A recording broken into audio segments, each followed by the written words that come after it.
Mwaramutse nsomye message hano nibaza yagombye kwishura kuri video nakoze kubijanye n'ivyo uburozi ngo n'amashano mu Barundi. Avuze ati abarundi ubaheruka kera bo ivyo nivyo mu vy'ukuri je navuga ko mperuka kubana n'abarundi bo ari bonyene hareze nk'imyaka ishika 20 ntabaye ahantu hari abarundi donc ari bo gusa ubona. Abarundi n'abambere bafise ishari kandi biyorobeka ishari ni ryinshi pe mu Barundi irya shari sinzirira exagere harya umuntu agodonka akora ikibi kandi atanyuga acunguka mu biteye isoni. Urashobora guhitanwa n'umugenzi wawe utari wikeka. Oh man, what? Aba bantu bavyuguka mwiki? Canke urya mugenzi agatumwa n'umwansi.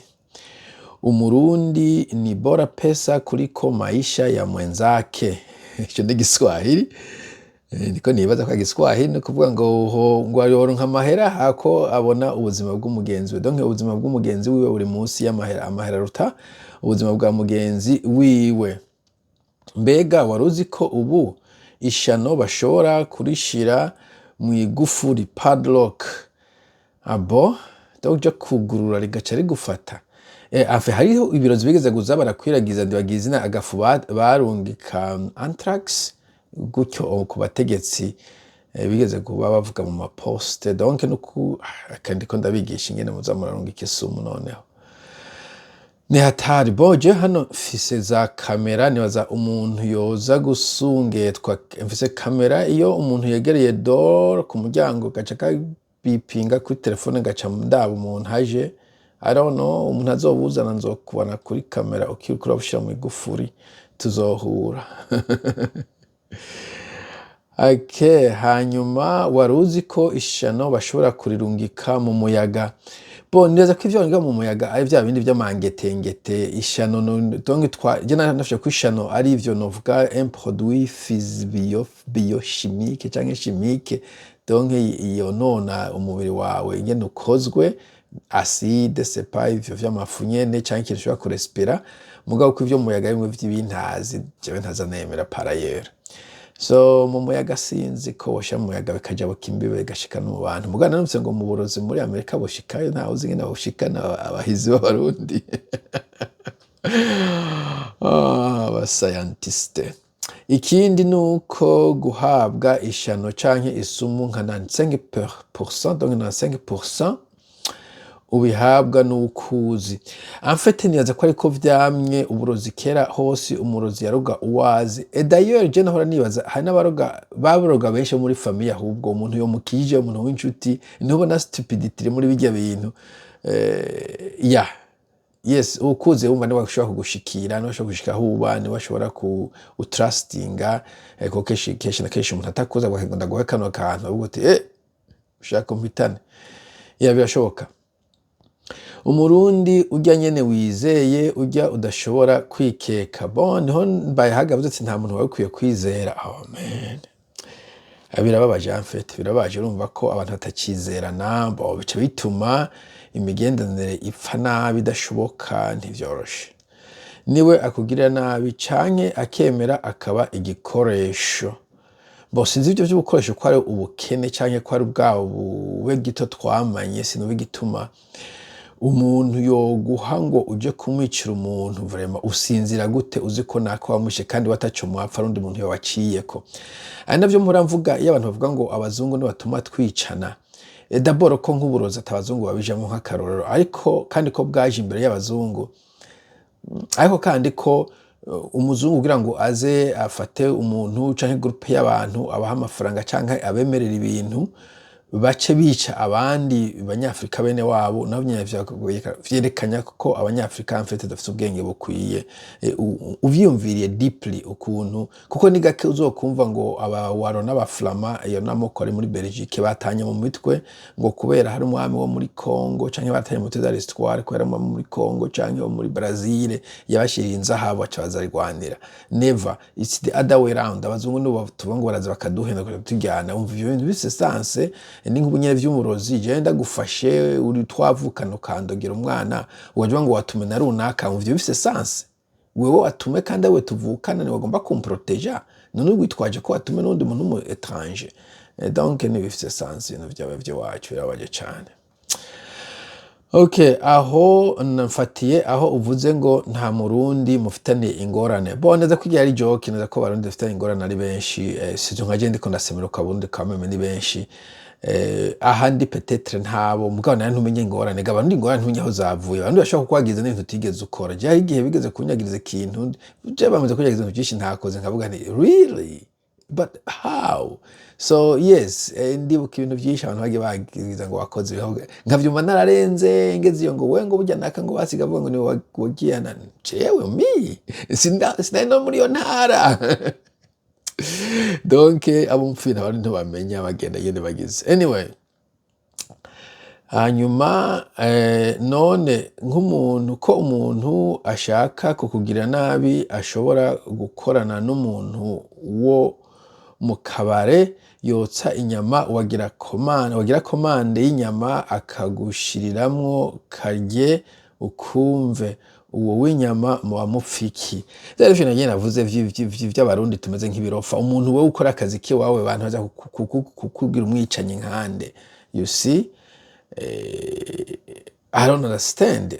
Umuntu wotsa inyama uja kwica abandi bantu ngo bigende gute, mu kabari kaba hatanga gupfira abantu n'akabari gashobora guca gahomba.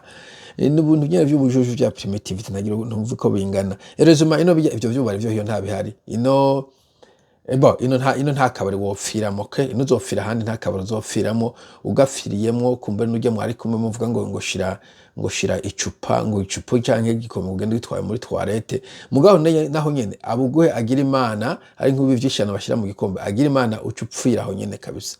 Bishitse ugataha ukagoribwa mu nduka kwa docteur atanga kukubaza uno musi wariye ibiki, wariye et puis bagupimya akasanga birimwo, we can go back no mu barasanga harimo ama camera ashobore kubizira. Uziye kaje nta nubu barijamo nubwo nojamo nta simbagiye kunywa n'abarundi mugabo je sinja mu kabari, noneho numva hari umunuko w'unugwamo gwishije sinja mu kabari, c'est ridicule.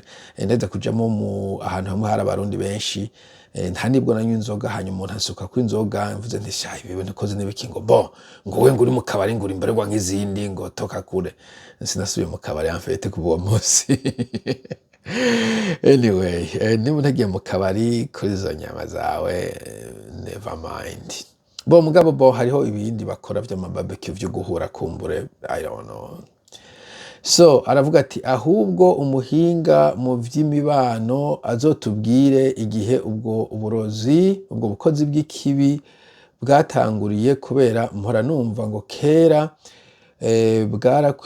bwarakwirira ugaca kumuhana ugasaba indaro, warasonza ukaja kumuhana ugasaba ico ufungura canke amazi yo kunywa, ariko ubu woca kumuhana ngo usavye amazi vyo kugora gushika muhira, usavye indaro haraho bugutora mu rusizi.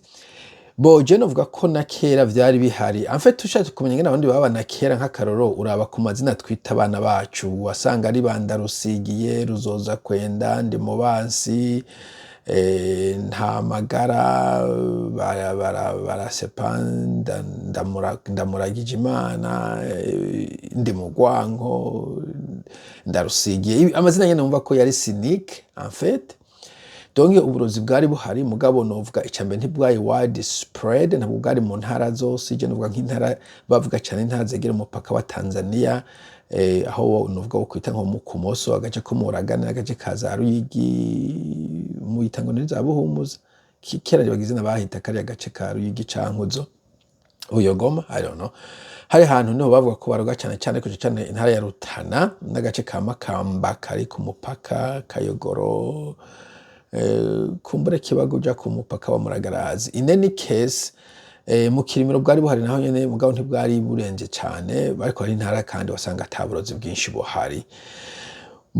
Ariko kandi kenshi barugana mu mibano, so wewe nta cabuza yuko uva mu Karusi ugashika Igitega, kubera atakuzi nta muntu yakurogwa pe, unyotewe waratura utempa amazi bakaguha amazi ukanywa ukabandanya, indaro warayaka ego. Je kubera sinari nkuze cyane ko none agenda akindaro, je neza ko atahano naratse indaro ntabazi canke birashoboka sishobora kuvyibuka, mugabo waraka indaro bugaca ukagenda.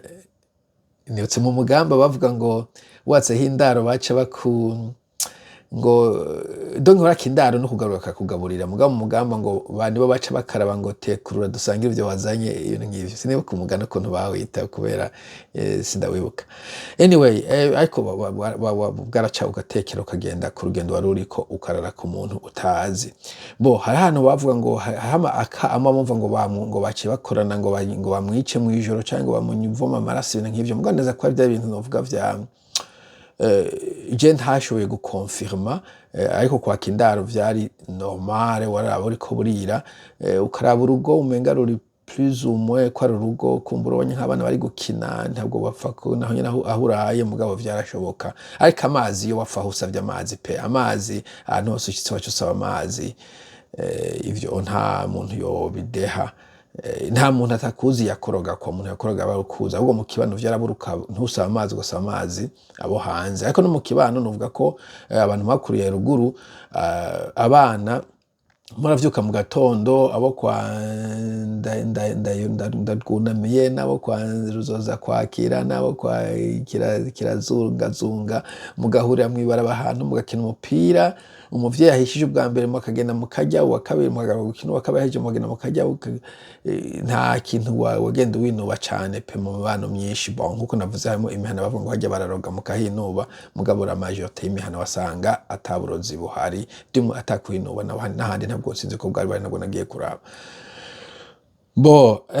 Ikindi ntabwo mu bantu baba intellectuel uburozi bwavugwa mu vy'ukuri. Abantu bize uburozi ntabwo bwavugwa cane, nta n'ubwo bwavugwa mbere unashitse no muri internat, ntabwo bwavugwa. Ndibuka hari abahungu twigana bava muri za Gihovu ca Rutana batubwira ngo iyo batashe muhira, ry'amasakoshi bafise nuvuga ya kijambere bacashira mu magunira y'ikirundi kugira ngo ntibamenye abo babana ko bobo biga muri za secondaire canke baja mu za manamba. Tukumva biratwengeje, kumva ni nk'umugani kubera ivyo bintu kameme mu ntara zimwe zimwe ntivyari bwagere hiyo. Ariko kandi shavuga ko kwishima mwijajaye nta munyeshuri yaroga uwundi, ku kazi nta mukozi yaroga uwundi, donc vyari ibintu bavuga vy'ubujinga nyene bw'abantu. Mugabo wumva ngo never na mbega ninde wa mugabo Bunyoni ngo bariko bararogana ibintazi.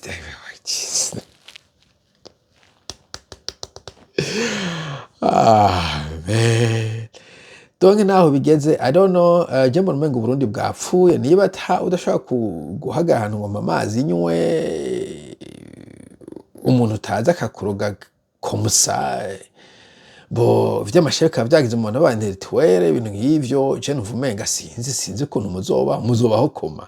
Donc politique ntikora, economy ntikora, sécurité ntikora, imibano ntikora, kuko mu kera abantu bari bafite akantu ka solidarité mu gihe cy'intambara. Nk'akarorero warira kuri gusa umuntu agawe impuzu ukambara, unyotewe umuntu agashaka ukimba umumba atanu gahekenya, none umuzoza muriruka gute mugenda murarogana inzira zose? I don't know. Jewe since je nubwo abantu baba badukangisha ngo Burundi, I don't know, igihugu cacu ciza c'u Burundi, I don't know. Je yagiye mbura ivyo mvuga nk'ibintu ndabisoma ndabura ico mvuga pe. Anyway, mugira umunsi mwiza.